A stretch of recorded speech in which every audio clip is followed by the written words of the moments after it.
C'est l'heure de la pause. Quelques minutes pour se détendre et apprendre quelque chose. Installe-toi confortablement et ferme les yeux pour te représenter mentalement les images de ce voyage au cœur de l'histoire des sciences. Aujourd'hui, je vais te parler d'un véritable super-héros, Alexander Fleming.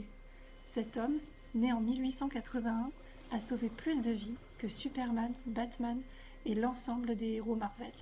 Pour cela, il nous faut remonter dans le temps, tourner en arrière les aiguilles de nos horloges.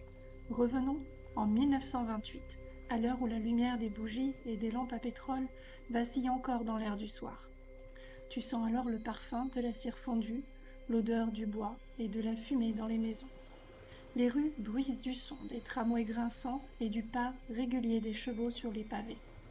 La voiture est un luxe que peu de gens peuvent se payer. Pourtant, les semaines de travail durent longtemps, 48 heures ou plus. Et dans les maisons, la radio grésille, diffusant de la musique aux voix éraillées. Pour distraction le samedi soir, des bals remplis de gens enthousiasmés par le jazz des années folles ou le cinéma muet en noir et blanc. Dans ce décor, la médecine peine à faire face aux infections bactériennes meurtrières pour beaucoup de gens. Face à ce problème majeur, plane alors la peur muette de la fièvre qui monte, la sueur froide sur le front des malades qui finissent trop souvent par décéder d'une plaie, d'un abcès, d'une pneumonie ou d'une septicémie. La seule réponse trouvée jusqu'alors est une solution antiseptique, découverte et utilisée par le docteur Lister depuis 1867 et permettant de désinfecter les plaies uniquement.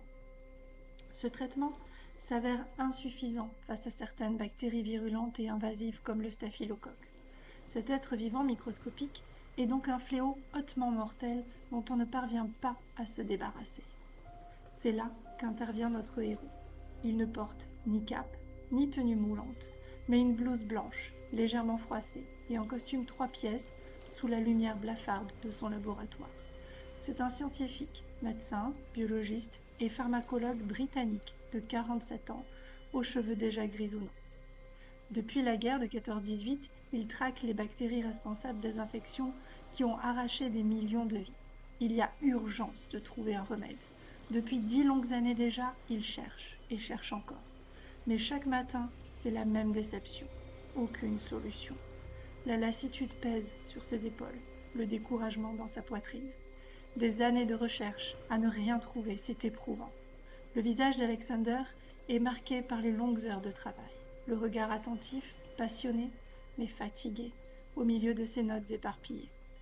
N'en pouvant plus, et bien que les congés payés n'existent pas à cette époque, Alexander accepte finalement de prendre quelques jours de repos pour se changer les idées, peut-être le long des falaises écossaises pour respirer l'odeur des embruns de sa région natale. Bien que chercheur méticuleux, il est aussi très désordonné. Et, partant en vacances, il a donc laissé traîner, çà et là, dans son laboratoire, du matériel non rangé et non nettoyé, figé dans le chaos.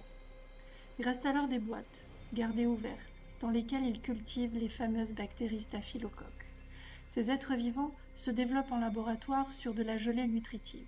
Au départ microscopiques, et donc invisibles à l'œil nu, les microbes qui se plaisent dans une gélatine humide se multiplient et prolifèrent tant et si bien qu'ils finissent par former des colonies de micro-organismes, si nombreux qu'ils apparaissent sous forme de petits points d'une magnifique couleur dorée, d'où leur nom, staphylocoque doré.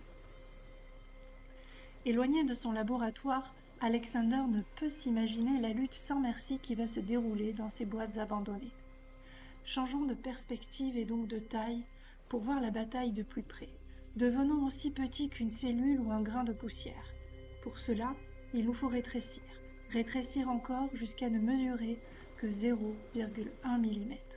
Imagine maintenant ce monde minuscule, dans le calme du laboratoire. N'approche pas trop près du staphylocoque, je t'ai dit qu'il est dangereux.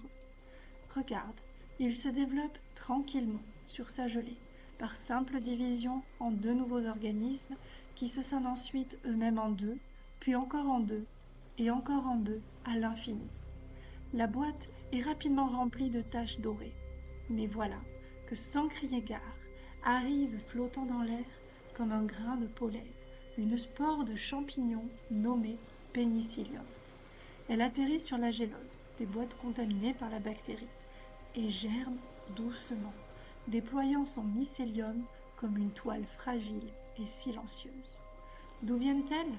Du laboratoire d'en dessous, là où d'autres scientifiques travaillent à d'autres recherches. Mais comme les spores sont légères et facilement volatiles, elles se retrouvent maintenant dans l'atmosphère du laboratoire d'Alexander. Sauf que le pénicillium et le staphylocoque ne sont pas amis et mènent bataille à chaque rencontre. L'affrontement est donc inévitable. Le champignon, à la rencontre du staphylocoque, dégaine aussitôt une arme redoutable, un poison hautement mortel pour la bactérie, une substance qu'il libère et répand tout autour de lui, la pénicilline. Celle-ci agit comme un bouclier tueur et défensif en forme d'auréole circulaire. Au contact de ce produit, le staphylocoque recule et se meurt sans riposter, sous les coups de ce choc invisible. 1-0 pour le champignon, vainqueur du combat. Voilà une des guerres acharnées et invisibles que mènent régulièrement les microbes entre eux et qui nous échappent à notre échelle de géant. Quelques semaines plus tard, Alexander revient en pleine forme, les joues rosies par l'air vivifiant de la côte écossaise. Il retrouve son laboratoire dans le même état de désordre qu'il l'avait laissé, à un détail près. Son regard est attiré par ces boîtes de culture d'aspect inhabituel. Là où les bactéries se multipliaient joyeusement, une clairière étrange est apparue, un espace vide autour d'une tache de moisissure. L'étonnement le traverse, comme un éclair. Son cœur s'accélère, il comprend. Dans ces boîtes, les staphylocoques ont été en partie détruits par une moisissure qui produit une substance antibactérienne. C'est une joie immense qui l'envahit. La solution à plus d'une décennie de recherche qui s'offre à lui comme un cadeau de retour. Il sait maintenant que l'on peut détruire les bactéries. Il faudra néanmoins 1 an pour confirmer son observation et surtout identifier le responsable, la pénicilline, et 10 ans de plus pour que celle-ci devienne un médicament distribué en masse. Mais aujourd'hui, mis à part les personnes allergiques à la pénicilline, cet antibiotique est majoritairement utilisé dans le monde. Tu en as même sans doute déjà consommé pour lutter contre une infection bactérienne. Cette découverte fortuite n'en reste pas moins l'une des avancées majeures de la médecine. Elle aura sauvé et sauvera encore après la mort d'Alexander Fleming en 1955 des millions de personnes à travers le monde, faisant de lui un héros malgré lui. Si tu as aimé cette histoire, n'hésite pas à t'abonner pour en écouter bientôt de nouvelles.